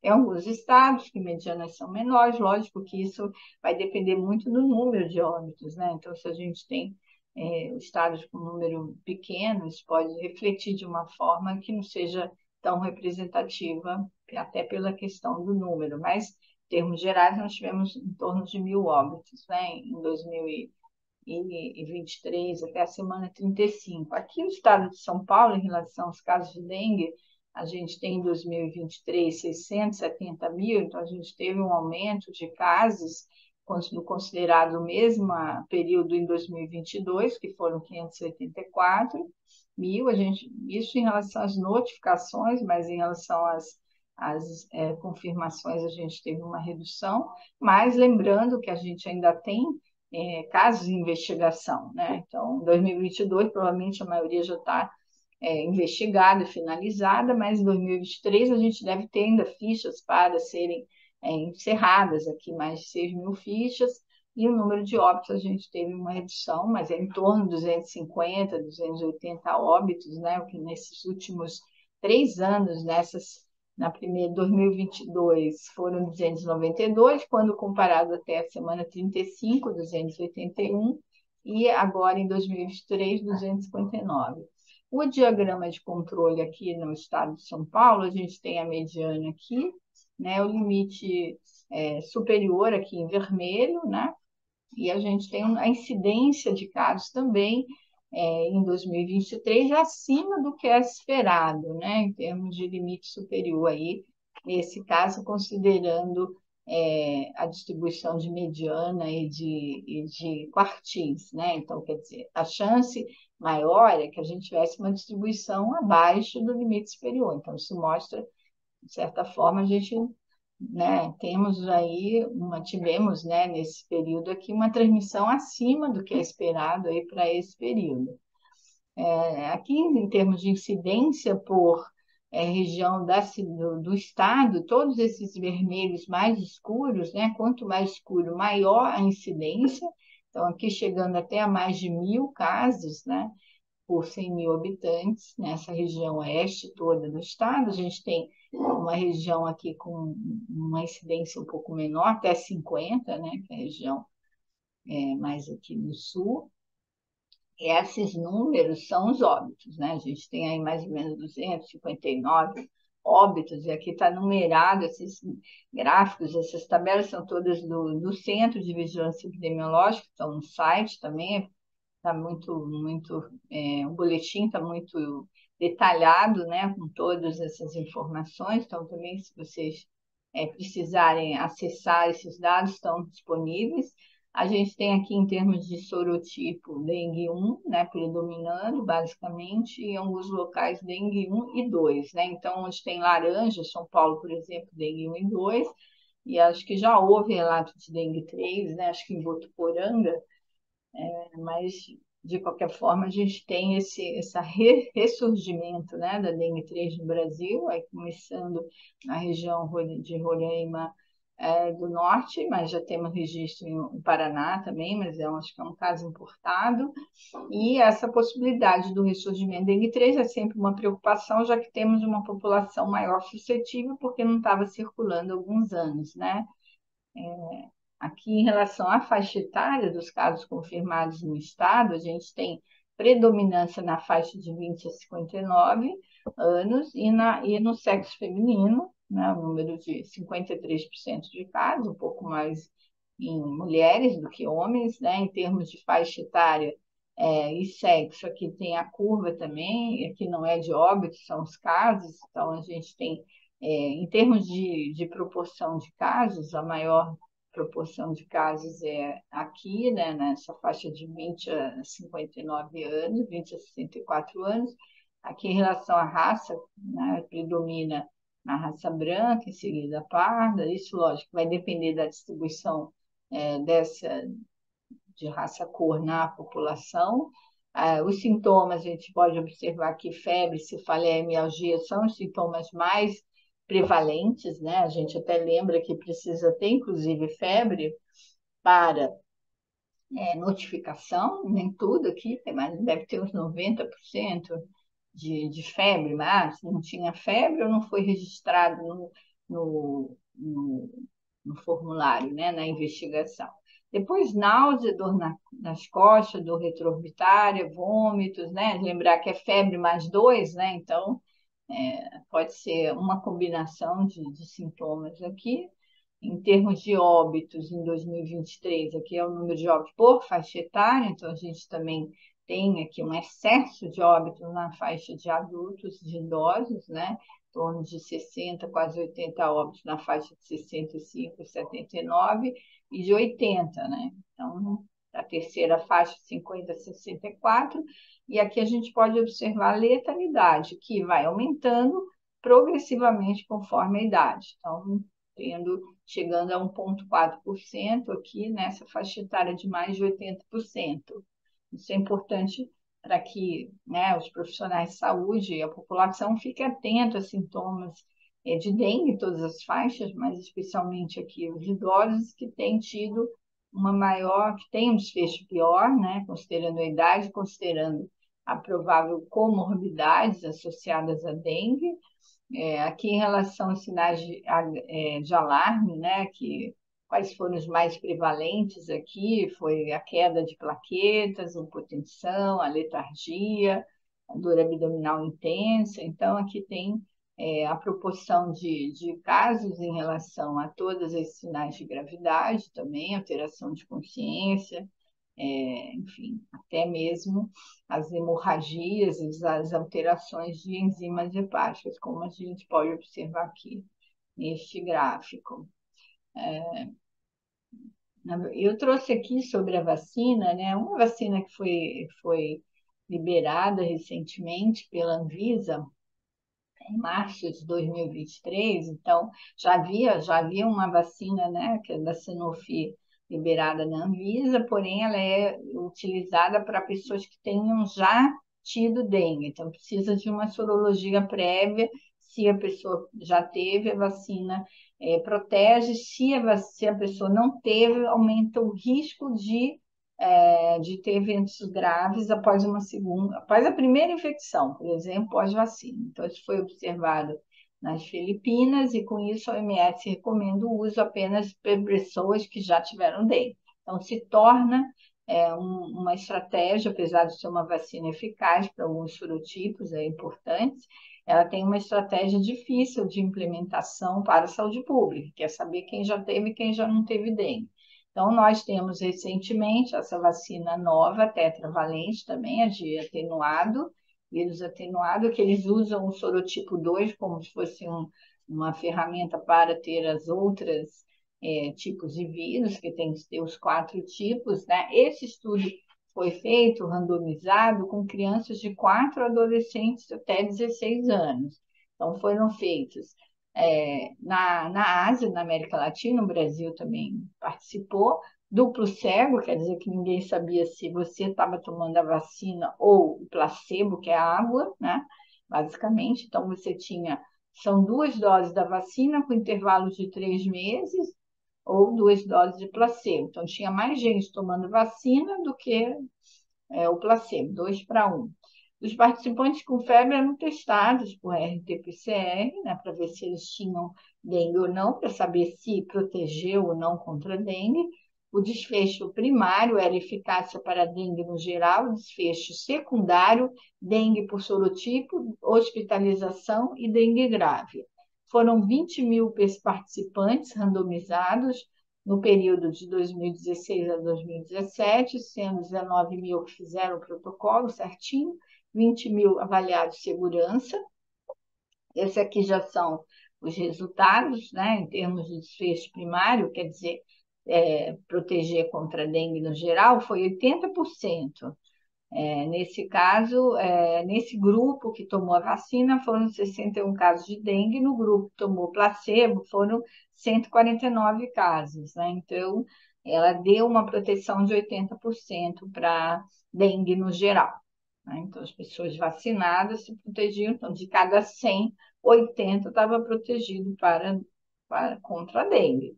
Né, com intervalo de confiança, que varia de 73 a 85, quer dizer que é um intervalo significativo, né? Então, uma vacina que, em termos de saúde pública, vai ter um impacto grande. A vacina da Sanofi também tinha um impacto alto, mas teve essa dificuldade aí quando acompanhado por mais tempo os vacinados, né? Então, por isso também a OMS exige também que se faça um acompanhamento maior em relação à vacina antes de liberar. A eficácia do desfecho secundário após uma avaliação do desfecho secundário, quer dizer, foi uma avaliação posterior, a eficácia foi para 73,3%. Nas pessoas que já tinham tido dengue no início do estudo, 76%, e quem já não tinha tido dengue foi 66%. Todos esses intervalos foram significativos. Para dengue hospitalizado, o resultado foi muito bom, 90%, né?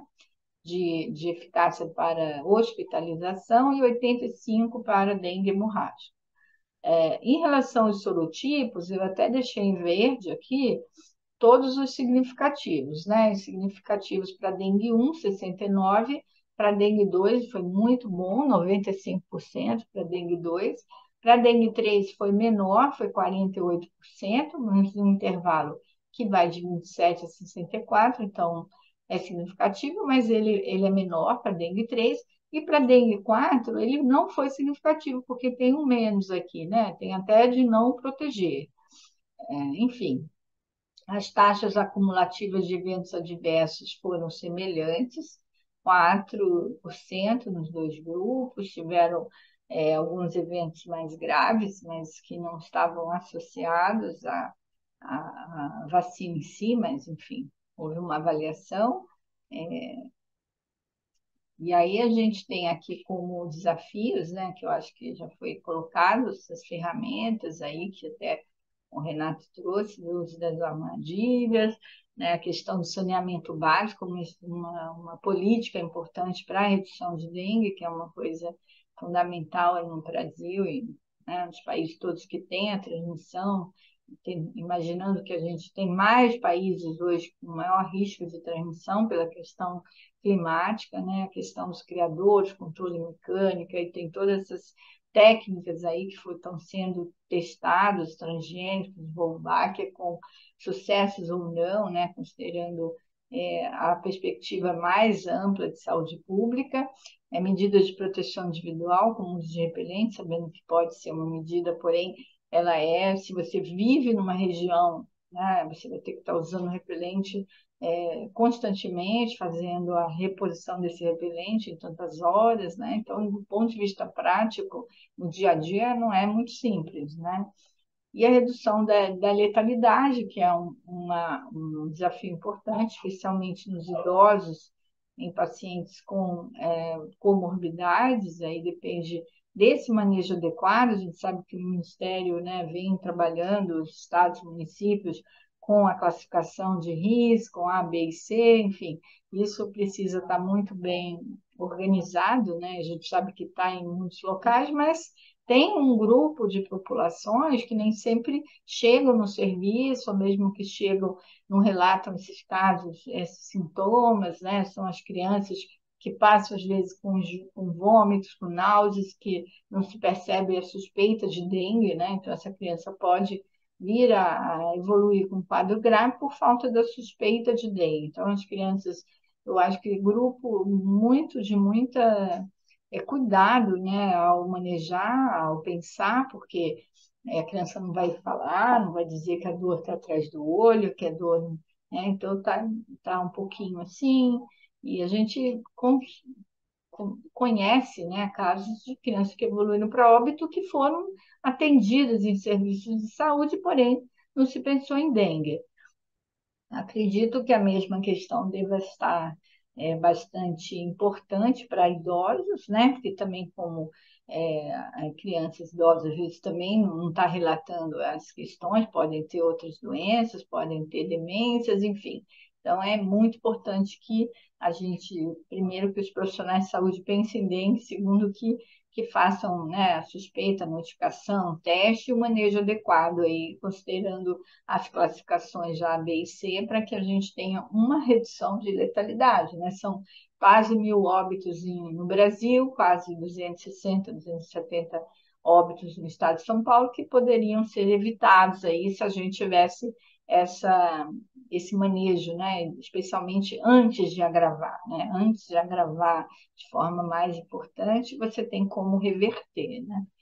Essas estratégias de vacinação, acho que você, né, a gente já tem uma vacina do Butantan também que está sendo testado, já fez a publicação da fase 2, é uma vacina de dose única, mas que a gente ainda não tem o resultado da última fase, mas seria também porque é uma dose única, seria uma estratégia bem interessante. A vacina da Sanofi são 3 doses, mas porém tem essa dificuldade de saber, de poder dar para regiões onde, por exemplo, a prevalência foi muito alta. Isso também dificulta a gente fazer essa avaliação de prevalência prévia, né? Então, tem essas dificuldades de definindo a vacina, né? Para qual grupo, qual a coorte, né? São crianças, a gente viu que tem esse risco maior em adulto e em idoso, né? Então, as vacinas vão ser liberadas para que faixa etária, né? Então, a OMS fala crianças e adolescentes, acho que aqui na Anvisa está como 5 a 60, não sei. Enfim, isso vai ser algo que, né, esse ano, próximos anos, aí vai entrar em discussão sobre, porque ela foi liberada já para uso, né? Mas agora dentro do Ministério Política de Vacinação, como que vai ser a introdução ou não dessa vacina, para quem, quando, né? Que grupo que vai ser, enfim. Então, tem muitas questões aí que serão discutidas, né, pelo grupo do Programa Nacional, a comissão, também a comissão de imunização federal e todos os níveis aí, estadual e municipal.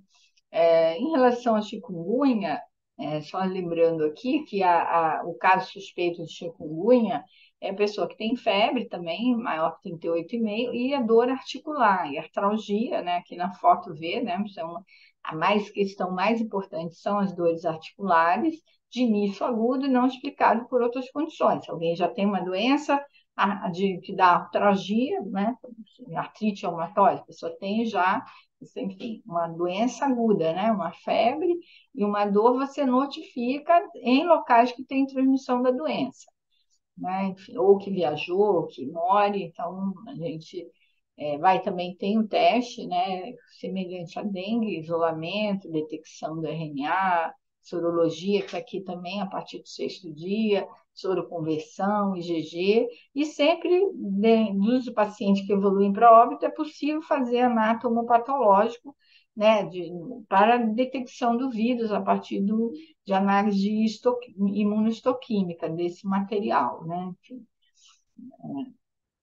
os casos confirmados por critério clínico epidemiológico também são aqueles que não foram feitos exames, né, ou que não foram inconclusíveis, e que você possa fazer uma avaliação pelo vínculo de casos, né, ao redor, contato, e que tenham confirmações laboratoriais.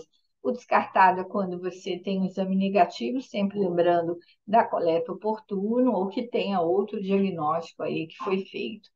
A situação epidemiológica da chikungunya aqui no Brasil, a gente tem um limite superior, né?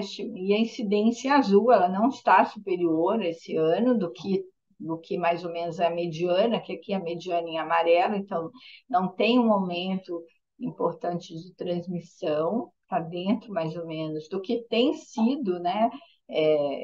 Notificado e confirmado, que esses casos são dos análise dos confirmados, né? Então, por tanto critério laboratorial, tanto quanto clínico epidemiológico. Aqui, em relação às regiões, a gente tem um coeficiente de incidência maior na região sudeste, né? O Brasil aqui está em azul, o verde é norte, esse laranjinha aqui, o verde mais claro, nordeste, e a região sul tem uma transmissão menor, né? De uma incidência menor. Em termos de coeficiente de incidência, a gente tem lembrar que a incidência é bem menor, né? Que no caso da dengue era mais de 700, aqui a gente está com 62 a 420, a maior incidência de chikungunya aqui neste ano está na região nordeste, né? E na região centro-oeste, um pouco na região centro-oeste também, e aqui a positividade dos exames, né? Então, a gente tem, por exemplo, aqui no Pará, uma positividade baixa, e a gente tem regiões que a positividade chega a 50%, Piauí, né? Bahia, enfim, dos exames que foram coletados, a gente sabe que quantos foram coletados vai depender da notificação e da coleta dos exames, né? Que são enviados para o Laboratório de Saúde Pública, podendo ter testes rápidos em locais e municípios que já adquiriram, hospitais, enfim. Os óbitos foram 82 óbitos no chikungunya no Brasil até esse momento. Houve uma redução, se você considerar o ano anterior, que tinha 88 nesse mesmo período. Os óbitos são concentrados na região sudeste, estados de Minas Gerais e São Paulo. Então, aqui no estado de São Paulo, chikungunya, também aqui há uma predominância para sexo feminino, assim como o dengue, né? Na faixas também, mas de 30 a 64 anos, é uma faixa bem semelhante à dengue, né? Raça cor branca, segundo parda também, está muito semelhante à dengue. Em termos de sintomas, a gente tem febre e mialgia, artralgia aqui a gente não chega a ter 60, né? Quer dizer, é uma definição de caso de suspeito é, você ter febre durante o exame. Quando você vê os confirmados, nem todos têm, né? Nem todos têm. Agora, aqui é o quê? Não tem ou não foi registrado, né? Na ficha de investigação. Então, é sempre informações que dependem muito dessa investigação que o profissional de saúde faz quando notifica o caso, né, ou o município que vai investigar, ou a vigilância, por exemplo, dos hospitais, que tem vigilância hospitalar também, faz a investigação, e vai depender muito dessa informação estar bem registrada nessa ficha para a gente poder ter uma melhor panorama aí da sintomatologia. Aqui é o número de óbitos, a gente tem um número menor, né? Então 4, 6 aqui mais ou menos, chegando a 8 óbitos. A letalidade chegando aqui a quase 8%, uma letalidade alta, né? Nessa faixa etária também de mais idosos, mas temos aqui ainda na 2034 uma letalidade que é um pouco maior. Em relação aqui os números de casos confirmados aqui no estado de São Paulo, a gente tem 7.700 casos notificados e 2.000 confirmados. Um aumento aqui, considerando o ano de 2022, a gente teve 12 óbitos aqui no estado, em 2023, que a gente não tinha tido nenhum óbito nos anos anteriores. Isso chikungunya. E ainda temos 750 casos em investigação. A gente teve aqui um aumento, né, no estado de São Paulo, considerando 2022, dá para observar aqui o número de casos em 2023, né, com aumento de casos, aqui é 2023, 22, essa curva mais escura, até a semana 20, né, mais ou menos, depois teve uma redução de casos. Então, aqui é casos confirmados de chikungunya. Em relação à transmissão por estado, a gente tem dentro do estado de São Paulo alguns municípios aqui, por exemplo, com mais de 100 por 100 mil, né, a maior incidência aqui na região oeste de São Paulo, e os óbitos ocorreram aqui, tá vendo? 9 aqui e 1 aqui, são os óbitos registrados nessa região, que é a região que já sempre, historicamente, teve muita dengue, né? São casos locais onde tem muita faixa etária tem muita transmissão de dengue.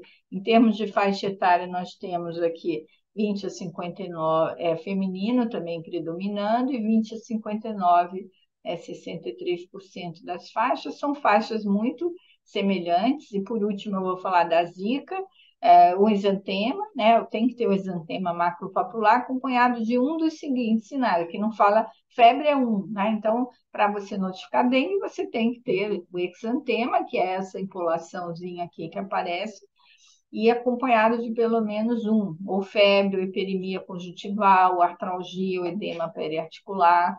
Temos o laboratório, isolamento, DNA, detecção ou sorologia, e também, como as outras doenças, temos também o critério clínico epidemiológico, que envolve ter contato com casos na região onde você notificou, você tem outros casos confirmados. Se não foi possível a coleta laboratorial ou se foi inconclusivo. Sempre lembrando que a gente procura o diagnóstico laboratorial, se possível. O descartado é quando dá negativo, se coletou adequadamente ou que fez outro diagnóstico, né, de outra doença. A Zika aqui no Brasil, o limite superior é aqui em cinza, a gente tem uma incidência também que não está acima da mediana de casos aqui observados, né? Aqui esse now cache é tipo, dependendo do tempo que você entra os dados, né? Então, isso aqui é como você corrigisse em vermelho, você corrigisse, porque como você notificou recentemente, você ainda não tem a confirmação de casos. Então, aqui ele joga aqui como se tivesse um aumento provável aqui nessas outras semanas, considerando provavelmente que tem muitos casos ainda em investigação. No estado de São Paulo, a gente teve uma redução de casos, considerando 2023 para 2022, de suspeitos, né? E de confirmados, foram 4 confirmados, ainda tem 21 em investigação, nenhum óbito nesses 3 últimos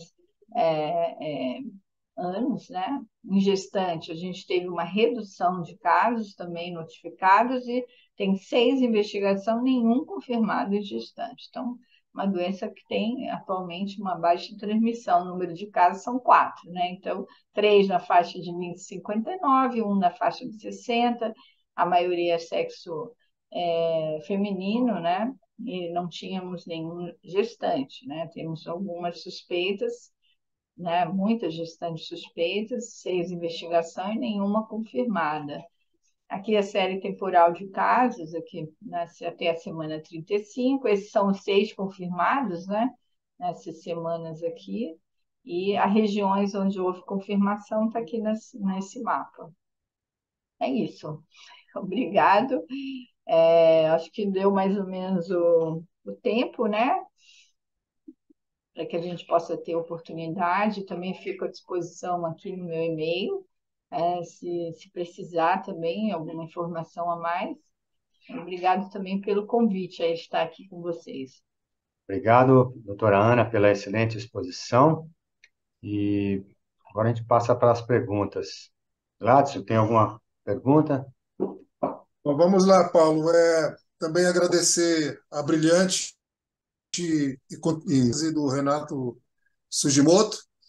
Nós não temos perguntas, nós temos alguns comentários que foram feitos, né? Travando aí, Renato. Gladys.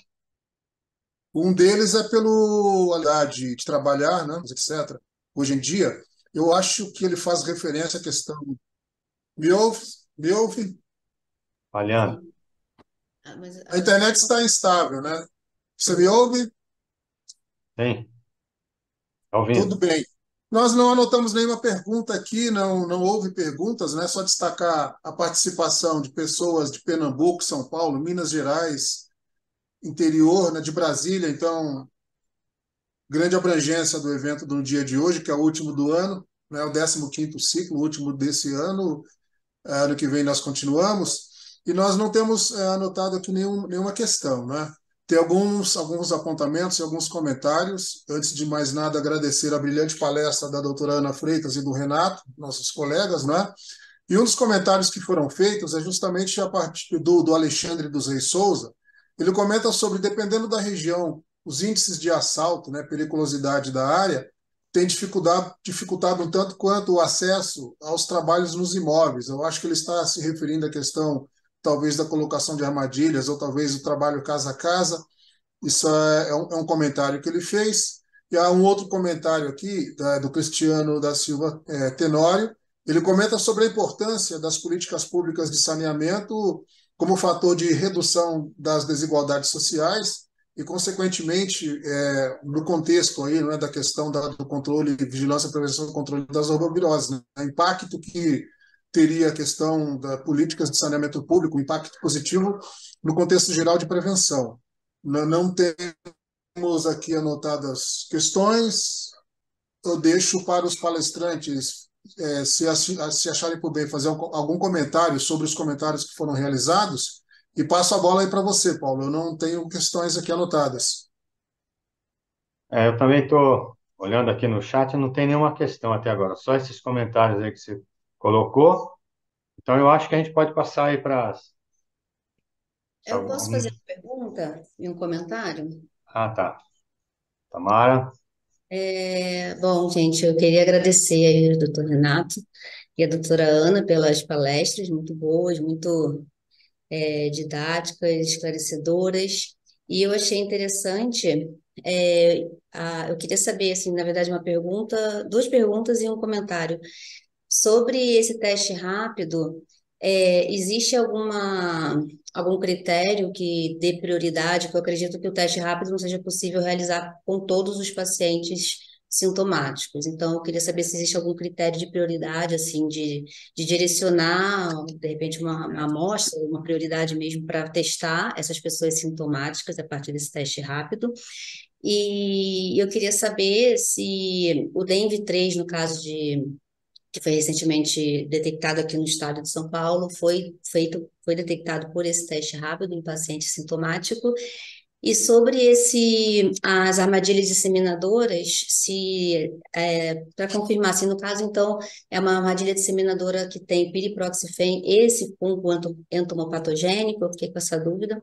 E aí um comentário que eu queria fazer é que a gente, de 2016 a 2018, a gente teve, eu coordenei um projeto FAPESP, e nesse projeto a gente fez a vigilância entomovirológica num parque aqui da cidade de São Paulo, que é o Parque do Piqueri, na Zona Leste, e a gente detectou a presença de DENV3 em mosquito Aedes albopictus, né, em dois pools de machos de Aedes albopictus, e a gente chegou a publicar esse artigo na Scientific Reports, e exatamente discutindo isso, que era um vírus, né, um sorotipo DENV3, que não era detectado na cidade desde 2010, que tinha sido o último caso, e a gente estava detectando ali numa espécie que não é principal vetor, é potencial, mas exatamente para reforçar isso que foi falado nas palestras hoje, a importância dessa vigilância, né, entomológica, epidemiológica e virológica nos pacientes e no vetor. Então, acho que é bem importante mesmo, então só queria fazer esse comentário. Obrigada e agradeço aí novamente as palestras.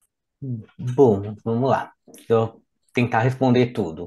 A parte do teste rápido, tá?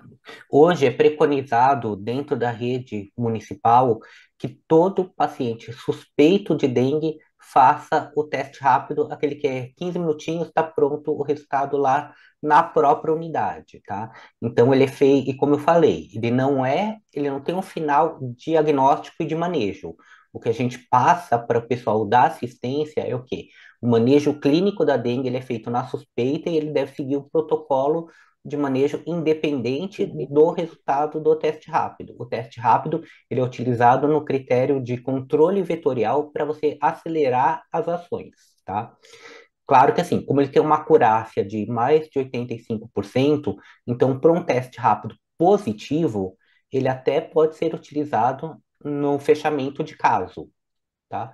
Mas para um teste rápido negativo, é orientado a coleta da alíquota de sangue para mandar para sorologia, seja NS1, se tiver até o terceiro dia de sintomas, seja sorologia IgM, se tiver a partir do sexto dia, tá? Então, mas a princípio, todas as unidades básicas, né, todos os serviços de saúde do município de São Paulo, os municipais, eles estão abastecidos com teste rápido.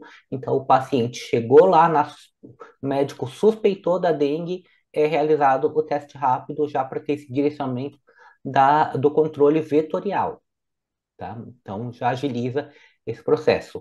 E como eu falei, em unidades sentinelas, que são distribuídas pela cidade, paciente que chegou até o terceiro dia de sintomas já é protocolo, independente de positivo ou não, fazer a coleta de uma alíquota de sangue para teste NS1, porque daí sim ele é encaminhado para o Labzol e é direcionado para as técnicas de isolamento viral para a gente tentar fazer uma tentativa, né, levantar quais são os sorotipos circulantes no município. Então, são essas duas coisas principais, né? E eu vou até ver depois seu artigo que você falou da vigilância entomovirológica no Parque do Piqueri, que eu não cheguei a ler ele, mas é muito importante mesmo que isso é um projeto, uma ideia que a gente tem, que é importante para a gente poder predizer essas entradas de sorotipos que fazem tempos que não circulam, né?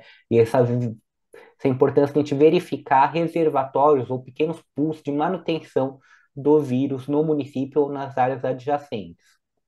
Eu acho que é muito importante isso, porque, que nem eu acabei não conseguindo falar, parece, mas de uma forma geral, a vigilância e o controle de arboviroses, ele acaba sendo você precisa de uma análise multifatorial, né? Porque a gente coloca aqui não só o vetor, o paciente, o tipo o vírus, sorotipo, mas também hoje em dia você tem que colocar a variável climática incluída, ou como foi citado nos comentários, né, variáveis socioambientais, né, que é a parte de saneamento, a exposição ao risco, tudo isso são N variáveis para arboviroses, né? Já que não é contágio direto humano-humano.